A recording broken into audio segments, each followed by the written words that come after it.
Marriage என்றால் வெறும் பேச்சு அல்ல, மீனாட்சி சுந்தரேசா.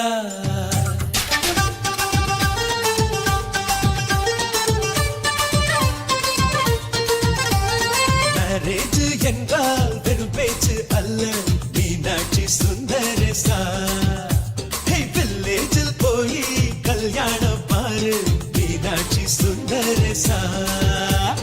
வாங்க வாங்க என்று சொல்லணும், சொல்லி சொல்லி வாயு வலிக்கணும். வந்தவங்க வயிறு நிறையணும், வாழ்த்து சொல்லி நெஞ்சு நிறையணும். ஒரு நாள் கூத்து என்றுதான் இந்த கல்யாணத்தை உனக்கு யாரு சொன்னது? திருநாள் பாட்டு என்றுதான் இந்த கல்யாணத்தை திருக்குறள் நேற்று சொன்னது. மேரேஜ் என்றால் வெறும் பேச்சு அல்ல, மீனாட்சி சுந்தரேசா.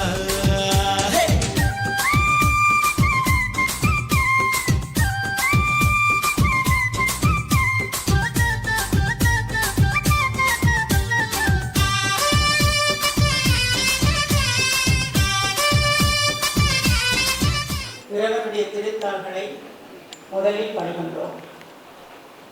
இந்த திருமண விழாவின் முதல் நிகழ்வாக உலகெல்லாம் பறந்து ஒளி வடிவமாக இருக்கின்ற நாங்கள் அனைவரும் வழிபடுகின்ற இறைவனை முதலிலே வழிபடும் முகமாக மங்கள விளக்கேற்றல் நடைபெறும். மங்கள விளக்கேற்றை ஏற்றுவதற்காக முதலிலே மணமகன் சார்பாக ரவீந்திரன் சத்யரூபி அவர்களை அன்போடு அழைக்கின்றோம். அடுத்ததாக மகிஷா பத்மஸ்ரீ அவர்களை அன்போடு அழைக்கின்றோம்.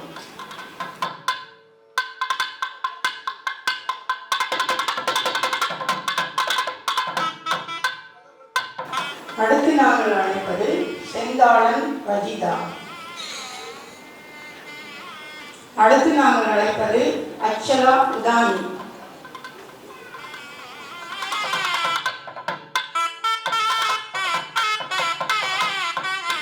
அடுத்து நாங்கள் அழைப்பது ஆதித்தன் தேனிலா.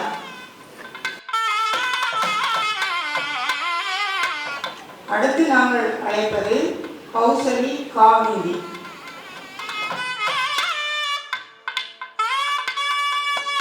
அடுத்து நாங்கள் அழைப்பது உதயரூபன் பிரியா. மங்கள விளக்கேற்றி வழிபாடு செய்த மங்கள பெண்கள் அனைவருக்கும் நன்றியை தெரிவித்துக் கொள்கிறோம். அடுத்ததாக மணமகனையும் அவர் பாங்கனையும் மணமடைக்கு அழைக்கின்றோம். ஒரு நாள் கூத்து என்றுதான் இந்த கல்யாணத்தை உனக்கு யாரு சொன்னது? திருநாள் பாட்டு என்றுதான் இந்த கல்யாணத்தை திருக்குறள் நேற்று சொன்னது. மேரேஜ் என்றால் வெறும் பேச்சு அல்ல, மீனாட்சி சுந்தரேசா. அடுத்ததாக நாங்கள் மணமகளையும் பாங்கியையும் மேடைக்கு வரவேற்கின்றோம்.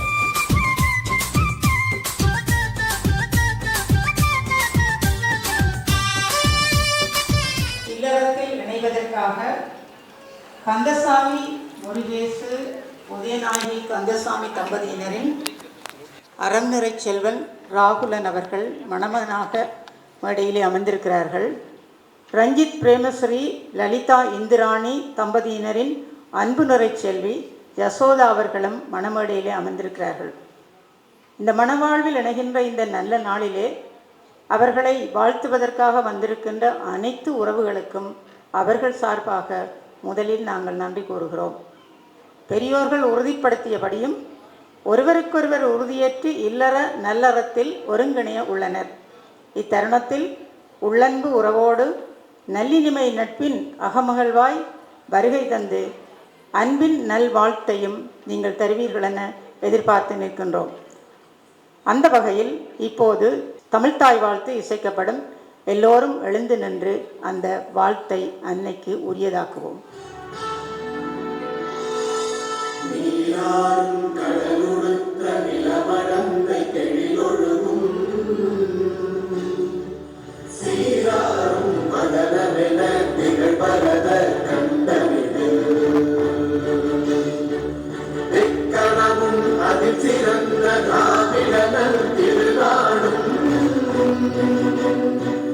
தக்க சிறு பிறை முதலும் தரித்தனரும் திலகமுமே அத்திலக வாசனை போல் அனைத்துலகும் இன்பமுற எத்திசையும் புகழ் மணக்க இருந்த பெரும் தமிழனங்கே தமிழனங்கே உன் சீரிழமை திரண்டியந்து செயல் மறந்து வாழ்த்துதுமே வாழ்த்துதுமே வாழ்த்துதுமே. எல்லோரும் அமர்ந்து கொள்ளுங்கள். இந்த திருமண நிகழ்விலே கலந்து கொண்டிருப்பவர்களுக்கு வியப்பு முகத்தில் நிறைய தாண்டவம் ஆடுகிறது. வழக்கமான கும்பங்கள், அந்தண பெரியோர், ஏனி அலங்காரங்கள் எதுவுமே இல்லாமல் இந்த திருமணம் நடக்கிறது. இந்த திருமணத்தை யார் நடத்தி வைக்கிறார்கள் என்ற ஒரு கேள்வியும் உங்களுக்கிடையே இருக்கின்றது. அந்த கேள்விக்கு பதிலாக நாங்கள் இருவர் இருக்கின்றோம். பேராசிரியர் அருணாச்சலம் சண்முகதாஸ், அவருடைய துணைவியார் மனோன்மணி சண்முகதாஸ். இவர்களுக்கு என்ன தகுதி இருக்கிறது என்று நீங்கள் நினைக்கலாம். முதலாவது தகுதி, நாங்கள் உறுதியாக சொல்லுகிறோம், நாங்கள் திருமணம் செய்து 60வது ஆண்டில் இன்று வாழ்ந்து கொண்டிருக்கிறோம். இந்த தகுதி போதும் என்று நினைக்கிறேன். இரண்டாவது தகுதி, எங்களுடைய திருமணங்கள் 2 மனங்கள் ஒத்த திருமணமாக நடைபெற வேண்டும். இன்றைக்கு 2000 ஆண்டுகளுக்கு முன்னரேயே திருமணம் அப்படித்தான் நடந்தது. ஒரு ஆணும் பெண்ணும் ஒருவரையொருவர் கண்டு உள்ளத்தால் இணைந்து வாழ்நாள் முழுவதும் ஒன்றாக இருப்போம் என்று உறுதிமொழி செய்து வாழ்ந்தார்கள். என்ன சான்று என்று நீங்கள் கேட்கலாம். இன்றைக்கு செவ்வியல் இலக்கியம் என்று உலக அரங்கிலே பதிவு செய்யப்பட்டிருக்கின்ற எங்களுடைய இலக்கியங்களிலே சான்றுகள் இருக்கின்றன. அந்த திருமணத்தை யார் நடத்தினார்கள் என்றும் நீங்கள் கேட்கலாம். அகநானூறு என்கின்ற அந்த செவ்வியல் இலக்கியத்திலே குறிப்பாக ஒரு பாடல் இதை பதிவு செய்து வைத்திருக்கின்றது. முது பெண்டிர்தான் அந்த திருமணத்தை நடத்தினார்கள். எப்படி பெண்ணினுடைய பூப்பு நீராட்டு விழாவை முதிய பெண்டிர் நடத்தினார்களோ அதே போல திருமணமும் நடந்தது. ஆனால் மணமகனுடைய மகளுடைய பெற்றோர்கள் ஒருங்கிணைந்து அந்த திருமணத்தை மிக எளிமையாக நடத்தினார்கள். திருமணம் என்பது 2 இளைஞர்களுடைய இல்லற வாழ்க்கையிலே இணைகின்ற போது எல்லோரும் அவர்களுக்கு உறுதுணையாக இருப்பது. இங்கே வந்திருக்கின்ற அத்தனை பேரும் அதற்காகத்தான் வந்திருக்கிறோம். இவர்கள் தாங்கள் இணைகின்ற போது எல்லோரும் வாழ்த்த வேண்டும் என்று விரும்பினார்கள். விரும்பியது மட்டுமல்ல, தங்களுடைய திருமணம் பழைய மரபாக நடைபெற வேண்டும் என்றும் விரும்பினார்கள். அந்த வகையிலே மணமகனும் மணமகளும் 2 மொழி பேசுபவர்களாக இருந்தாலும் உள்ளத்தால் இணைந்தவர்கள், உணர்வால் ஒன்றுபட்டவர்கள், ஒரே நாட்டிலே வாழ்கின்றவர்கள், அயலவர் என்று கூட சொல்லலாம். ஒரு தாயின் மடியில் பிறந்த குழந்தைகள் என்று நான் நினைக்கிறேன். இப்போது தமிழ் தாய் வாழ்த்திலே நீங்கள் அதை கேட்டீர்கள். அந்த வகையிலே இந்த இருவருக்கும் திருமணம் செய்து வைப்பதற்கு எமக்கு இறைவன் கொடுத்த அந்த பணிக்காக அவனுடைய தாள்களை வழங்கி இந்த நிகழ்ச்சிகளை நாங்கள் தொடங்குகின்றோம். அடுத்ததாக திருவள்ளுவருடைய குறள்பாக்கள் ஓதப்படும். எதற்காக திருவள்ளுவருடைய குறள்பாக்களை ஓதுகிறோம் என்று நீங்கள் நினைக்கலாம். திருமணங்கள் காலத்திலே சிறப்பாக ஒழுங்காக நடைபெற்றன. ஆனால் காலப்போக்கில் அதற்குள்ளும் சில சிக்கல்கள் ஏற்பட்டன. சங்ககாலம் என்கின்ற ஒரு கால இலக்கியத்திலே ஒழுங்கான திருமணம் பதிவு செய்யப்பட்டாலும் அந்த வாழ்க்கையின் சிக்கல்களும் பதிவு செய்யப்பட்டிருக்கின்றன. இருந்தாலும் திருமணம் தடைகளோடு உறுதி பொய்த்து போகின்ற வேளையும் இருந்தது. அந்த வேளையில்தான் திருக்குறள் தோன்றியது.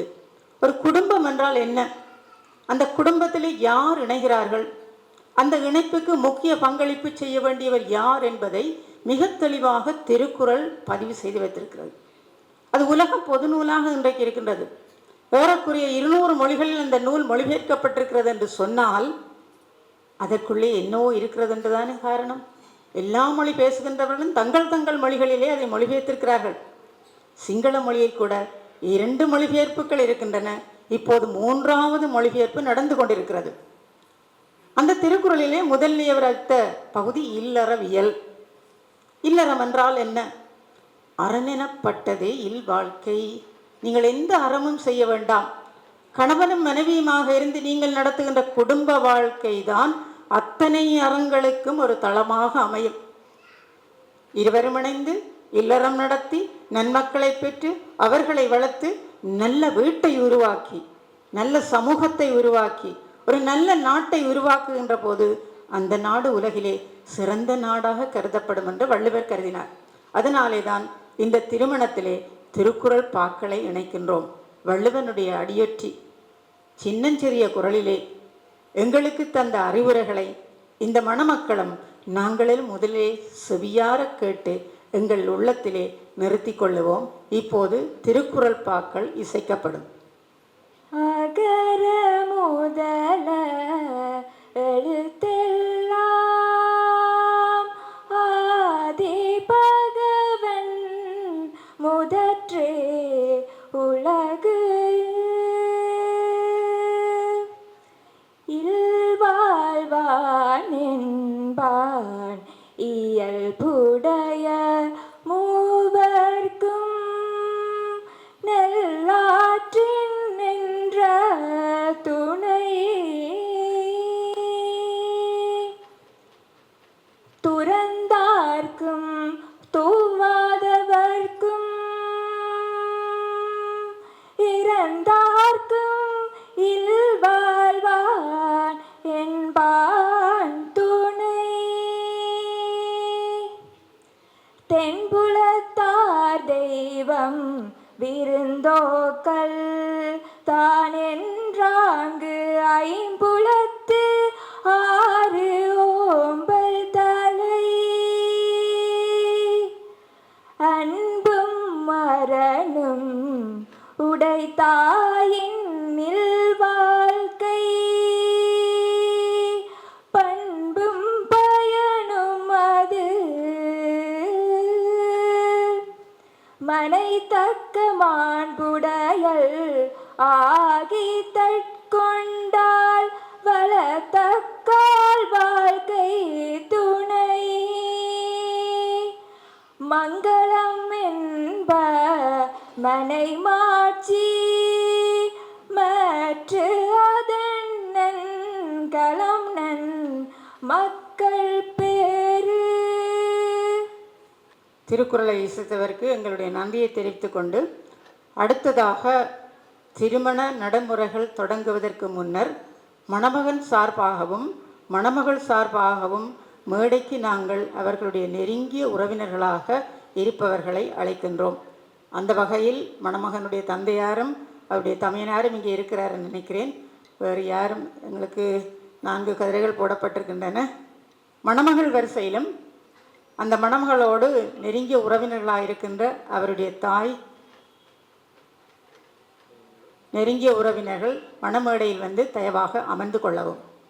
அடுத்த நிகழ்வாக மணமகன் மணமகளுக்கு மலர் அணிந்து திலகமிடுவார்.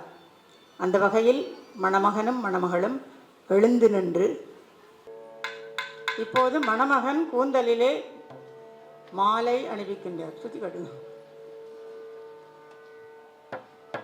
தோழி தோழி ஹெல்ப் பண்ணுங்க. வந்து தோழி எழுந்து ஹெல்ப் பண்ணுங்க.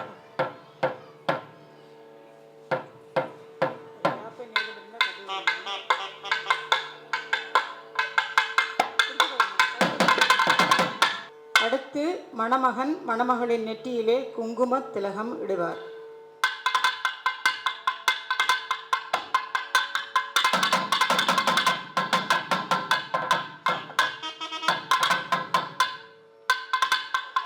இது இரண்டும் தான் பண்டை காலத்தில் நடைபெற்ற திருமண நடைமுறை.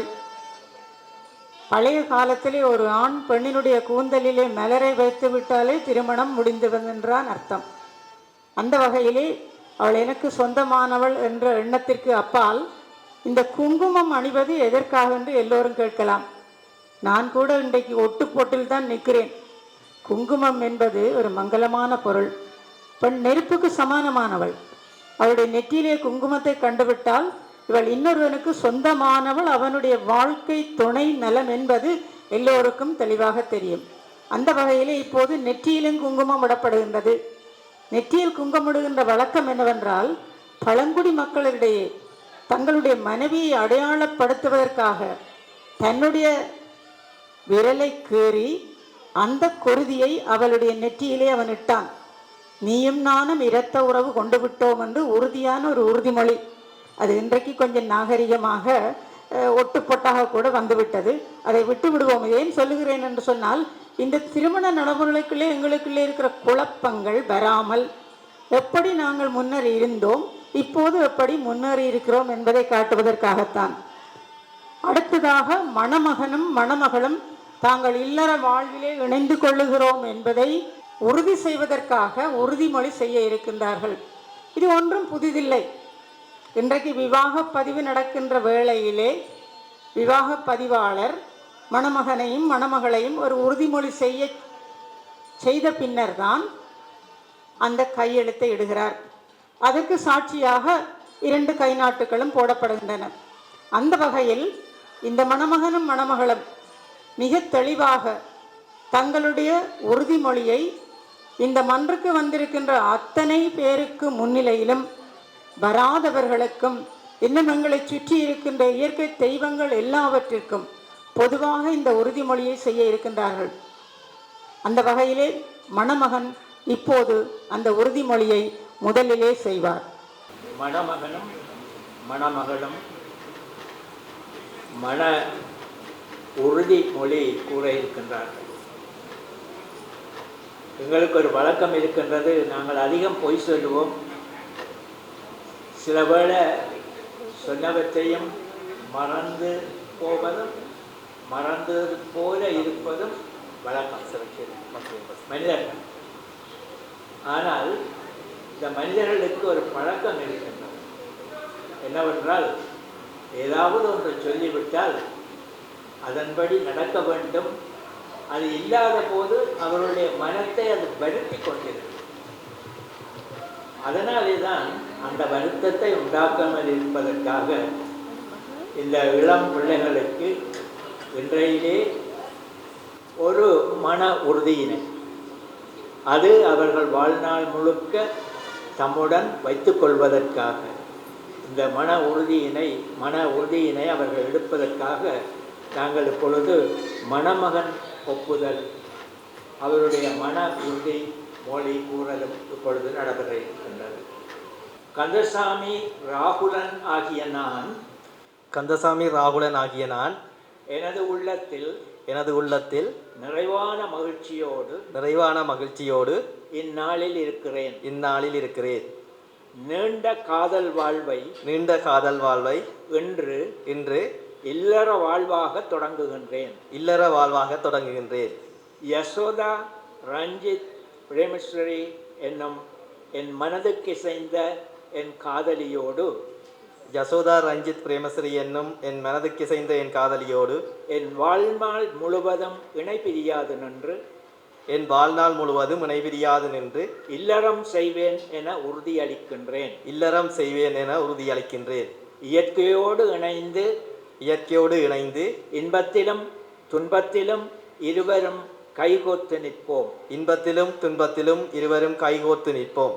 யசோதாவே என்றும் என் இல்லத்தரசி, என் மனைக்கு தலைவி, அவளோடு இணைந்து மக்கட் செல்வங்களை பெற்று குடும்பத்தை வளப்படுத்துவேன். இணைபிரியாத அன்றில்கள் போல வாழ்வோம் என எல்லோர் முன்னிலையிலும் உறுதிமொழி செய்கின்றேன்.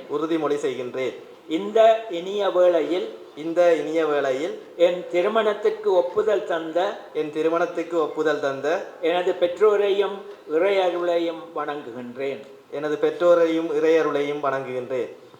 உறுதிமொழி செய்த மணமகனுக்கு எங்கள் நன்றிகள்.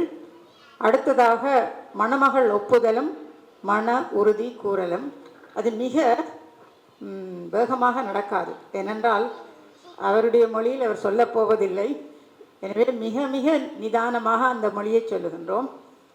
யசோதா ரஞ்சித் பிரேமஸ்ரீ யசோதா ரஞ்சித் பிரேமசிறி ஆகிய நான் நான் எனது உள்ளத்தில் நிறைவான மகிழ்ச்சியோடு இந்நாளை இருக்கிறேன்.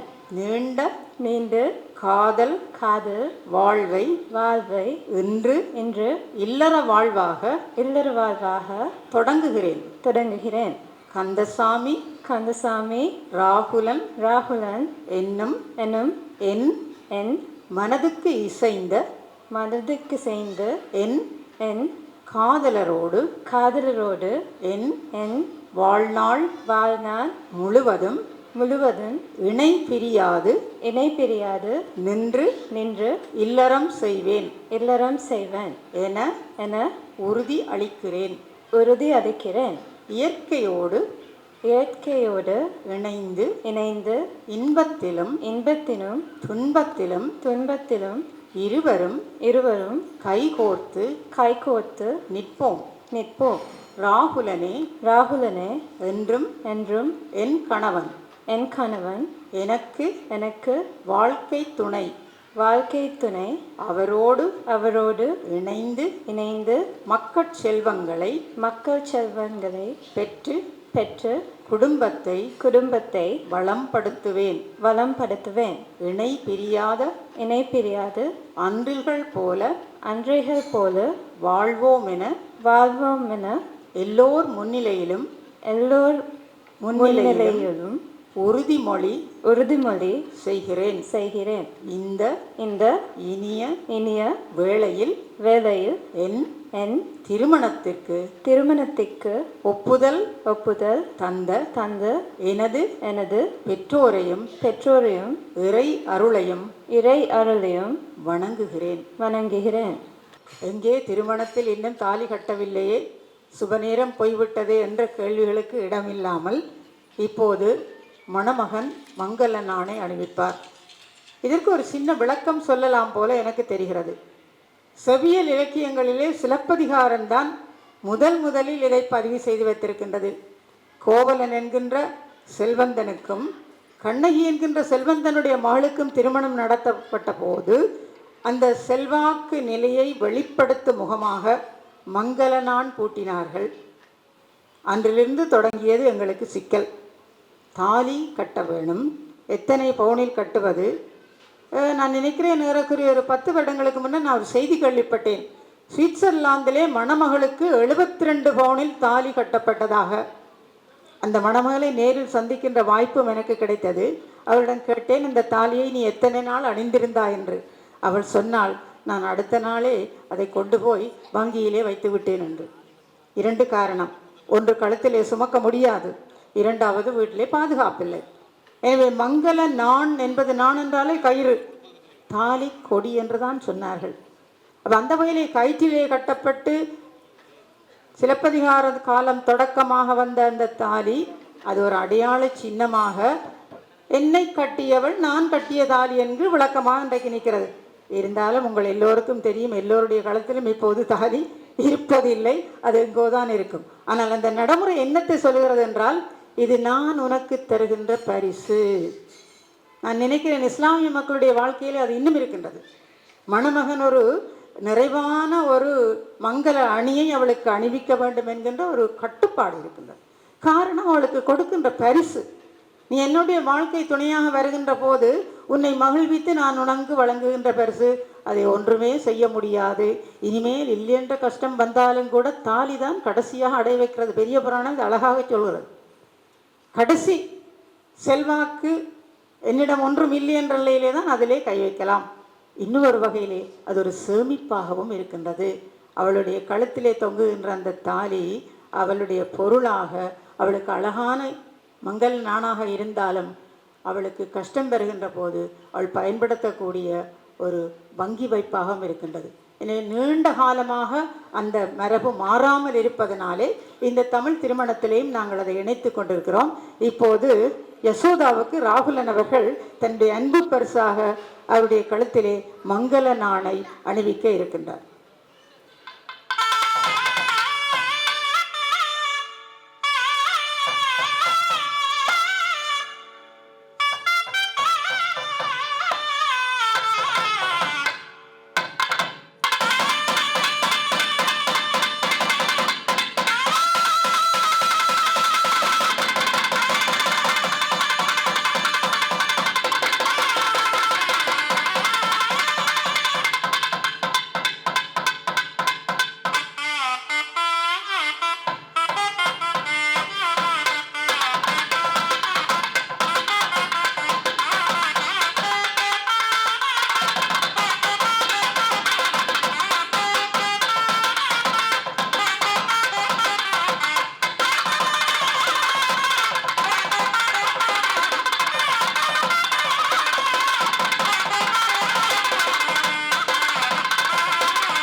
நிகழ்வாக மணமகனும் மணமகளும் பண்டைய மரபின்படி மலர் மாலை அணிந்து ஒருவரை ஒருவர் அதாவது இல்லறத்திலே இணைகிறோம் என்ற ஒரு மகிழ்ச்சியை தெரிவிப்பார்கள்.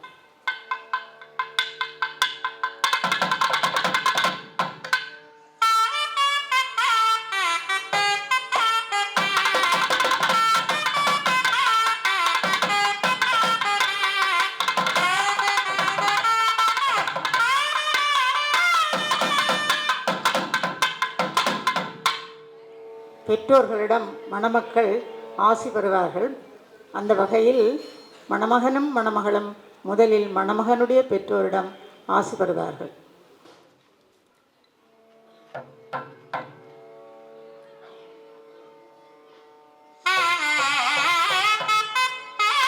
அடுத்ததாக மணமகளின் பெற்றோரிடம் ஆசி பெறுவார்கள்.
என்ன மகிழ்ச்சியான வேளை! ஒவ்வொருவர் வாழ்விலும் எதிர்பார்த்து காத்திருக்கின்ற ஒரு வியப்பான வேளை. ஆனால் இந்த மேடைக்கு இன்னுமொரு அழகு உண்டு. நான் முதலிலே சொன்னது போல இருமனங்கள் ஒன்றுபட்டால் எந்த நிகழ்ச்சியிலும் தடையின்றி அது நடைபெறும். இன்று 2 பேர் எங்களோடு மானசீகமாக நின்றதை நீங்கள் யாரும் உணர்ந்திருக்க மாட்டீர்கள். நான் நன்றாக உணர்ந்தேன். மணமகனுடைய தாய், மணமகளுடைய தந்தை அவள் என்னருகில் தான் இருந்தார்கள். என்னைத்தான் சுரண்டி சுரண்டி கேட்டார்கள், நீ என்ன செய்கிறாய் என்று. இது உங்களுக்கு தெரிந்திருக்காது. எம் பெற்றோர்கள் எப்போதும் நம்மை வாழ்த்தி கொண்டிருப்பார்கள். அவர்கள் இல்லை என்று நாங்கள் நினைக்கக்கூடாது. ஏனென்றால் என்னுடைய தாய் இந்த உலகை விட்டு பிரிந்த போது நான் நாட்டிலேயே இல்லை. ஆனால் என்னுடைய தாய் இப்போது என் பக்கத்தில் இருக்கிறாள். நீ நன்றாக எல்லாவற்றையும் செய்கிறாய் என்று எனக்கு உற்சாகப்படுத்தி கொண்டு. இது எங்களுடைய மரபு. முன்னோரை நாங்கள் வழிபட்டு செய்கின்ற ஒரு வழிபாடு. அதனால் மணமகனும் மணமகளும் வீடு சென்ற பின்னர் அம்மாவின் நினைவாக அவர்களுடைய நிழற்படத்தின் முன்னர் நீங்கள் ஆசையை பெற்றுக்கொள்ளலாம். அடுத்து இந்த திருமணம் பற்றி நிறைவான ஒரு சிறிய உரை செய்ய நான் கடப்பாடுடேன். என்னுடைய ஆசை ராகுலனுக்கும் யசோதாவுக்கும் அடுத்த வருடமே ஒரு ராகுலன் வந்து சேர வேண்டும். என்ன எல்லோரும் என்னை ஒரு மாதிரி பார்க்கிறீர்கள்? திருமணம் முடிந்து ஓராண்டு கழிந்து குழந்தை பிறந்தால் பெண் வளமான நிலமென்று போற்றப்படுகிறாள். மனித வலி தேவைப்பட்ட காலத்தில் குழந்தை குட்டி தேவைப்பட்டது. இப்போது கணினி வந்து விட்டதல்லவா, அதனாலே யாரும் தேவையில்லை என்னும் ரோபோ வந்துவிட்டது. திருமணத்தில் கூட அது தாலி கட்டி விடுமோ என்று எனக்கு பயமாக இருக்கிறது. அவ்வளவு தொழில்நுட்பம் பொறிநுட்பம் எங்களை ஆட்டி படைக்கின்ற இந்த வேளையிலே இப்படி ஒரு எளிமையான திருமணத்தை நாங்கள் செய்திருக்கிறோம். அதற்கு நான் ராகுலனுக்கும் யசோதாவுக்கும் அவருடைய பெற்றோர்களுக்கும் நன்றி சொல்ல வேண்டும். இந்த திருமணம் என்று நடைபெற்ற போது பலருடைய உள்ளத்திலே பல வினாக்கள் எழுந்திருக்கலாம். ஆனால் ஒரே ஒரு விடைதான். 2 இளம் உள்ளங்கள் மனதார ஒருவரையொருவர் விரும்பிக் கொண்டால் அவர்கள் வாழ்க்கை நிறைவாக இருக்கும். அந்த நிறைவான வாழ்க்கைக்கு முதியவர்களாகிய நாங்களும் இடைநிலை முதியவர்களாகிய மற்றவர்களும் பக்கபலமாக இருப்போம். இவர்களுடைய வாழ்க்கை சிறக்க வேண்டும் என்று வாழ்த்துகிறோம். அந்த வகையில் இந்த நிகழ்வுகள் யாவும் நடைபெற்றிருக்கின்றன. எங்கள் இருவருடைய வாழ்த்தின் பிறகு திருமணமானவர்கள் அவர்களை முதலில் வந்து வாழ்த்த வேண்டும், அதன் பின்னர் அவர்களுடைய நண்பர்கள் வந்து வாழ்த்தலாம் என்று கூறி இந்த எங்களுடைய வாழ்த்தோடு இந்த திருமணத்தை நான் நிறைவு செய்ய விரும்புகின்றேன். நீண்ட காலமாக திருமணங்கள் நடைபெற்று கொண்டு வருகின்றன. மிக அண்மை காலமாக இன்று நீங்கள் பார்த்து கொண்டிருக்கின்ற ஒரு வகையான திருமண நடைமுறை நடந்து கொண்டிருக்கின்றது. எங்களை பொறுத்தவரையில் நாங்கள் இருவரும் 60 ஆண்டுகளுக்கு முன்னர் பேராதனை பல்கலைக்கழகத்திலே அவள் ஒரு மாணவி, நானும் ஒரு மாணவன். பின்னர் அங்கே விரிவுரையாளராக வந்தேன். அங்கு கண்டு காதல் கொண்டு திருமணம் செய்தோம். அந்த திருமணம் எல்லாராலும் ஒப்புதல் கொடுக்கப்பட்ட திருமணமும் அல்ல. அந்த ஒரு விடயமும் சொல்ல வேண்டும். நான் திருகோணமலை, அவ கண்டி, அவ பருத்தித்துறை.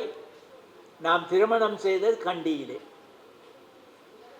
அன்றைக்கு எங்களுக்கு நாங்கள் திருமணத்துக்கு அங்கே போயிருக்கிறோம். அந்த கோயிலிலே, கண்டியில் உள்ள செல்வ விநாயகர் கோயிலிலே ஏறக்குறைய 12 திருமணங்கள் அங்கே நடைபெற இருந்தன.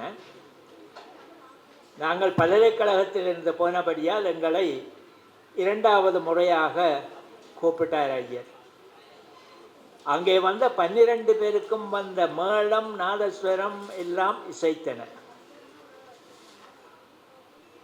அந்த வகையிலே நாங்கள் அந்த திருமணத்தை செய்த பின்னர் எத்தனையோ திருமணங்களை கண்டிருக்கிறோம். ஒரு தடவை சுவிட்சர்லாந்திலே இருந்து ஒரு இளையவனும் இளைய பிள்ளையும் எங்களிடம் வந்தார்கள். அவர்கள் சொன்னார்கள், நாங்கள் வழக்கமாக நடந்து வருகின்ற இந்த திருமண நடைமுறையிலிருந்து தமிழ் முறைப்படி ஒரு திருமணத்தை நாங்கள் செய்ய விரும்புகின்றோம். நீங்கள் எங்களுக்கு உதவுவீர்களா? நாங்கள் படித்தது என்னத்துக்கு? இந்த சமூகத்துக்கு உதவி பண்ணுறதுக்கு. ஆகவே நாம் படித்த அந்த படிப்பினை கொண்டு அவர்களுக்கு என்ன செய்ய வேண்டுமோ அத்தகைய ஒரு திருமணத்தினை அவர்கள் இருவரும் யாழ்ப்பாணம் வந்தார்கள். இங்கேயே ஒரு மண்டபத்திலே அந்த திருமணத்தை நாங்கள் செய்து வைத்தோம். இப்பொழுது அவர்கள் சுவிட்சர்லாந்திலே 2 பிள்ளைகளை பெற்று சந்தோஷமாக வாழ்கின்றார்கள். இப்படி தொடங்கிய இந்த விடயத்தை வேறு பலரும் அறிந்து வந்து கேட்பார்கள். நாங்களும் அதனை செய்து கொண்டு வருகின்றோம். அப்படி செய்வதனாலே என்ன பலன்? ஒன்று, பெருந்தொகையான பணச்செலவு எங்களுக்கு வேண்டியதில்லை. திருமணம் என்பது 2 உள்ளங்களுடைய இணைவு, மிக மிக அத்தியாவசியமான இணைவு, தேவையான இணைவு. ஆடி பாடி வேலை செய்தால் அலுப்பு இருக்காது, ஆணும் பெண்ணும் சேராவிட்டால் அழகு இருக்காது. இவர்களுடைய இருவருடைய சேர்க்கை, இங்கே இருக்கின்ற மணமகனுடைய பெற்றோருடைய அவருடைய உறவினர்கள், இந்த பக்கம் யசோதாவினுடைய உறவினர்கள், இவர்கள் எல்லோரும் இன்று மிக மகிழ்ச்சியாக இருக்கின்றார்கள். அந்த மகிழ்ச்சி இந்த குடும்பத்திலிருந்து மாத்திரமல்ல, அது சமூகத்துக்கு அந்த மகிழ்ச்சி பரவ வேண்டும். அந்த மகிழ்ச்சி நாட்டுக்கு பரவ வேண்டும். அந்த மகிழ்ச்சி என்ன தருகின்றது என்றால் எங்களுக்கு அழகினை தருகின்றது. அந்த அழகு சமூகத்துக்கு செல்ல வேண்டும். அந்த அழகு இந்த நாட்டுக்கு செல்ல வேண்டும். எங்களுடைய நாடு அழகான நாடாக இருக்க வேண்டும். அது அழகாக இருப்பதற்கு இத்தகைய மன ஒருமைப்பாட்டுக்கு நாங்கள் சேர்ந்து நாங்கள் என்ன செய்ய முடியுமோ அவற்றை செய்து இவற்றுக்கெல்லாம் எங்களுக்கு வாய்ப்பும் வசதியும் தந்த இறைவனை இந்த வேளையிலே தொழுது, மணமக்கள் நன்றாக வாழ்ந்து ஆள் போல் தலைத்து அருகு போல் வேரூன்றி மூங்கில் போல் உயர்ந்து முசியாமல் வாழ வேண்டும் என்று வாழ்த்தி இந்த திருமண நிகழ்வினை நடத்துவதற்கு எங்களுக்கு வாய்ப்பு தந்த இறைவனை வணங்கி வாழ்த்தி அமைகின்றேன். நன்றி, வணக்கம்.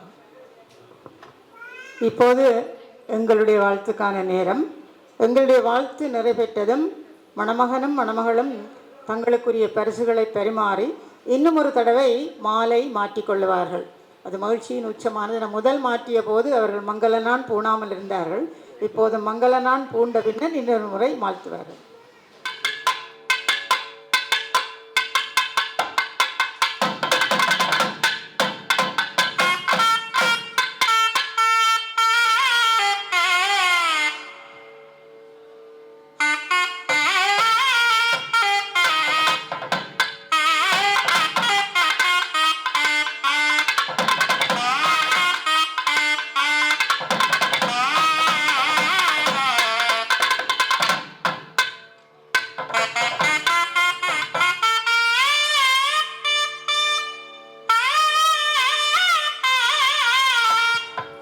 இப்போது மணமக்கள் ஒருவருக்கொருவர் பரிசு பரிமாறிக்கொண்டு மீண்டும் ஒரு முறை மாலை மாற்றிக்கொள்வார்கள்.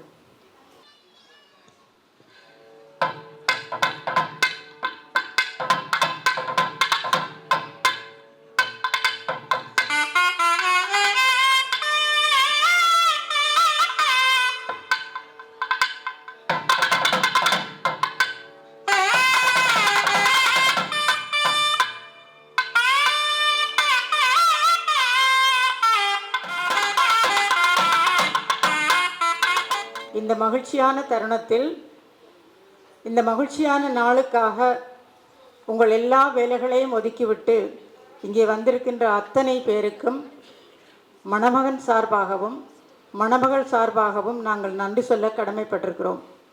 இன்றைக்கு எல்லோருடைய வாழ்க்கையிலும் ஒரு பொன்னான நாள். திருமணத்தை காண்பது என்பது மகிழ்ச்சி. அதற்கு அப்பால் திருமணமானவர்கள் தங்கள் திருமணங்களை நினைத்து கொள்வார்கள். திருமணமாக இருப்பவர்கள் என் திருமணம் எப்படி நடக்க வேண்டும் என்று இன்றிலிருந்தே திட்டமிடுவார்கள்.